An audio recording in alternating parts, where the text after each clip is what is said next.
Good morning, YouTube and Facebook friends. Thanks for joining in. I just watched a video.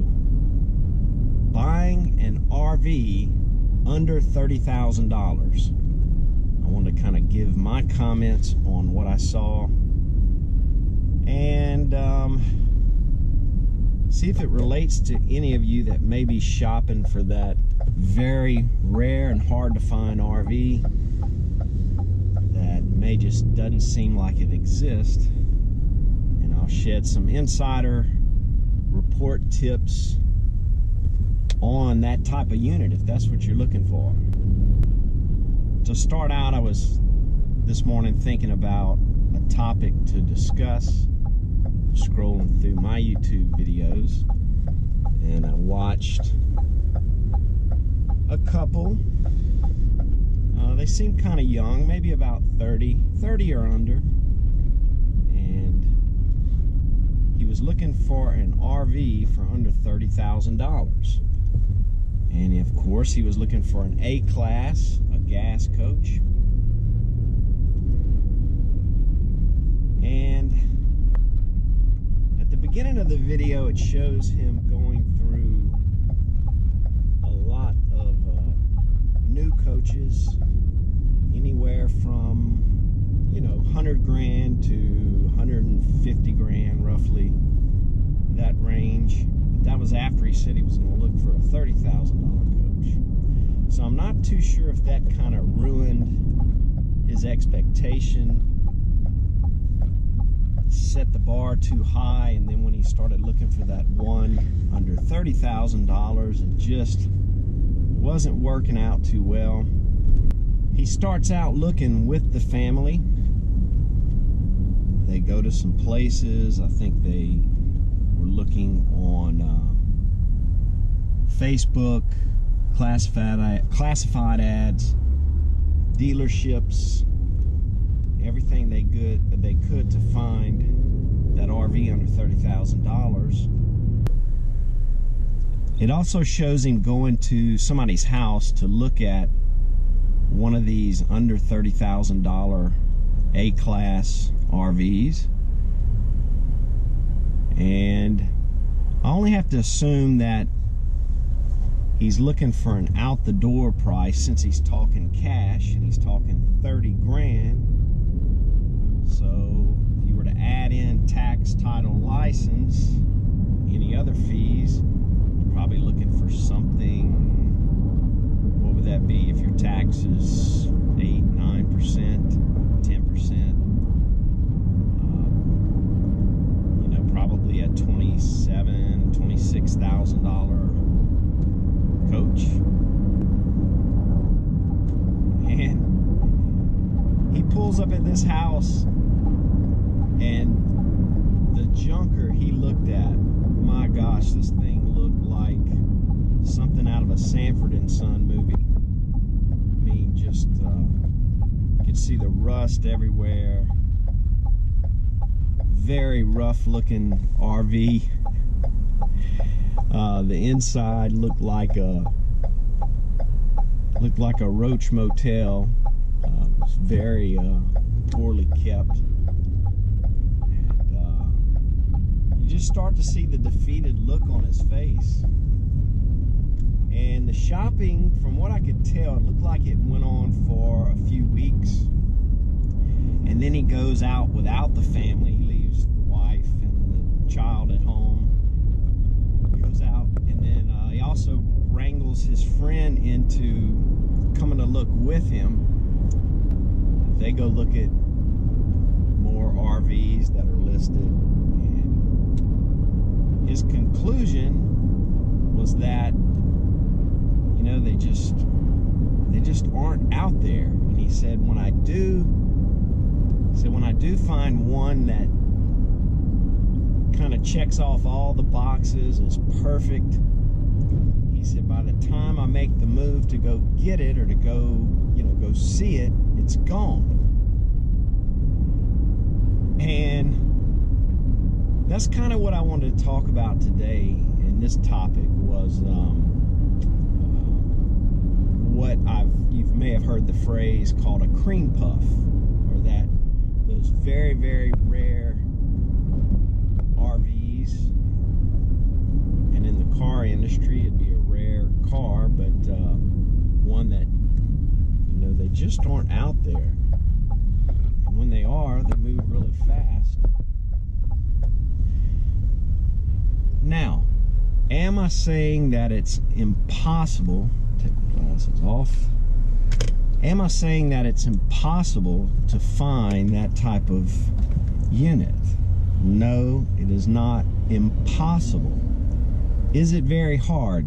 Yes, it's very hard to find.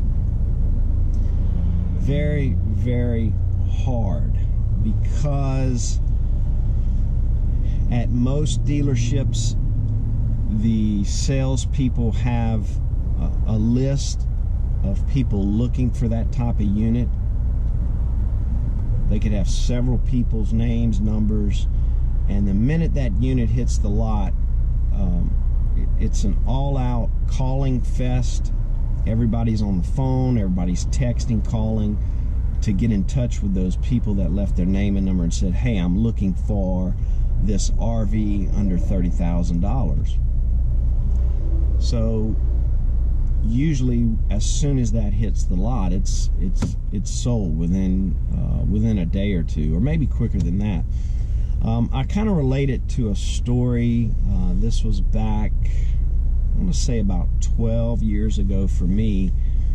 I was looking for a cream puff, a car, specifically a Camry, and I didn't care the year of the Camry. I didn't care if it was 6, 7, 8, 9 years old. It did not matter to me, because I'm used to how reliable the Toyota engine is in the Toyota cars. And I'd searched around a little bit, and I had left my name with a few dealerships, and it wasn't maybe a few weeks after that, maybe about a month, I get a call. He said, Shane, I have a couple here right now. They are buying a Toyota Avalon as we speak. An older couple. He said they were in their 70s. It's one of those where he said they drove it to church and to the grocery store for, I think the car was about 7 years old. So it had literally had 33,000 miles on it. And I said, I'm coming right now. I mean, I jumped in my car, took off to that dealership, took off from work, and when I got there, they were in the finance department. Haven't even taken all their stuff out of their Camry yet. They were in the finance department buying their new Avalon. And the salesman, he and I were very discreet. We were around the side of the building where they couldn't see me looking at their car. I poked my head in it, walked around it, was looking at everything, cranked it up. I mean, a pure peach, absolute peach. The interior looked brand new, not a spot anywhere.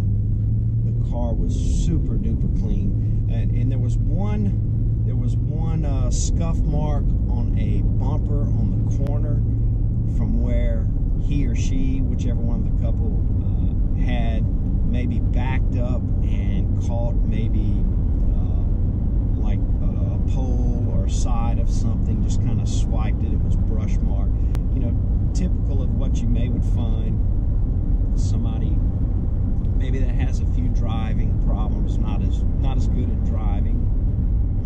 You know, I said, what are you guys asking? And he told me, and I said, let's do it right now, you know.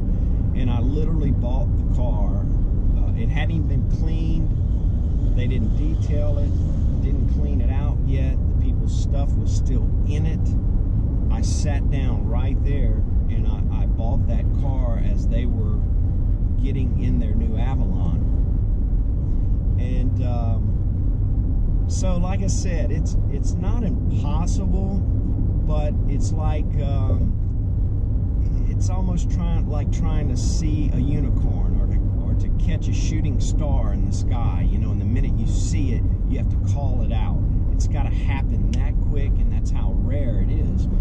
In part of the video footage that this guy posts, and I'll try to put a picture of it up here if I can capture it off of his video, but I think they had been shopping for a while, and he has the family in the kitchen. It looks like they're about, or in the house, they're about to get ready to go out and look for RVs again. And he said, he's like, guys, y'all excited? You excited to go looking? And you can just see on the wife's face this look of like, here we go again. You know, here we go looking for this unattainable RV. And it's tough to find, guys. Very hard to find something like that. Her face, oh man, looks could say 1,000 words. I mean, she was speaking a lot because she did not look happy to head back out RV shopping again. And when the video, here's the cool thing. At the beginning, when I clicked on the video, and that was the title, Buying an RV Under $30,000. When I clicked on it, my first thought was, he won't find it. He won't find it. And then I said, you know, the other side of me says, you know, be positive, Shane. There's a good chance he could. But I kept thinking, no, it's not going to happen. So, like I said, he's looking with his family. He goes by himself. He brings his friend. Then he, you know, grabs the family again to go out looking again. And in the end, he's like, when he concludes the video, he says, it's just not out there. I just can't find it. And all of this started, he had rented an RV, and you know, he said, I've got to get into the camping scene. I just see it as really fun, something to do with my family, build some memories. And a lot of people will start out in that manner. They'll start out renting an RV. He liked the idea that you could sleep almost anywhere. He talks about Cabela's parking lot, Walmart parking lots. He says, you know, you kind of have your house or your bed with you. You don't have to check into a hotel. And he was really excited to get out and find that RV for under $30,000. Here's some tips. If you are that person looking for an RV under $30,000, I'll give you a couple of ideas that will help you snatch up that type of deal. Number one, you got to be ready. You got to be ready to move. Second tip, understand that it's pre-owned. There may be a few little things that could be wrong with it. There could be a couple of, you know, a tear in the couch, or a little ding on the front bumper where they bump something, or I don't know. There could be some things. You have to be willing to weigh that out and know that the reason you're getting that good deal is because there could be a couple of things that are not perfect with it, because you're not buying a new RV. My number 3 tip, I would suggest you go around to some RV dealerships locally in your area and you connect with a sales rep.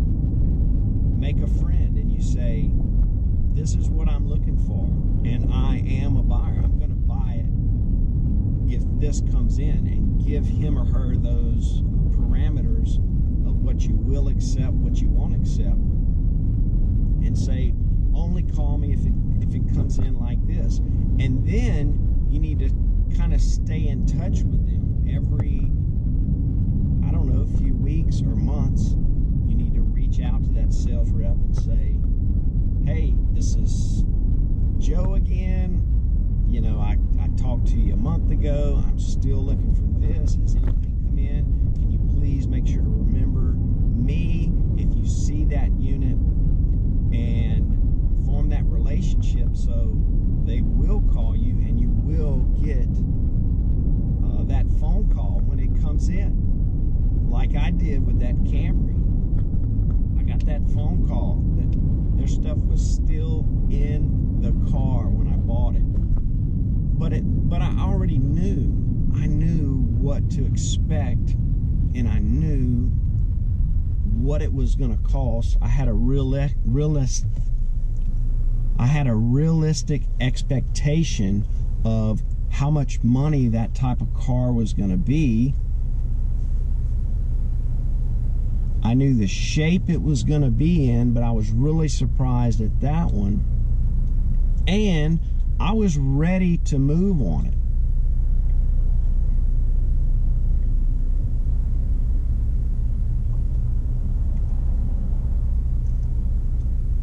I hope you guys enjoyed my video of buying an RV under $30,000 and the video I watched. You know, today's video was not about, you know, trying to make fun of this guy. I mean, I totally understand the struggle he's going through. We see it all the time. I mean, the number of people that come in per day into the dealership asking for that type of unit, it's a lot. But the way you can be different and stand out from everybody else that's coming in saying that is, like I said, make that connection with the sales rep, give them your number, stay in touch with them, let them know that you're very serious about an RV at that price, or under 30 grand in this instance, and then stay in touch with them, you know. But you've got to stand out from everybody else, because lots of people come in every day asking about a unit like that, and a lot of times, you know, a lot of times they may not leave a number, they may not leave the impression that they're that serious about it. So sometimes a sales rep could miss that, maybe not get their name and number, and that's why the cycle continues with that type of shopper. Is it's hard for them to find that unit or get a call on that unit when it comes in.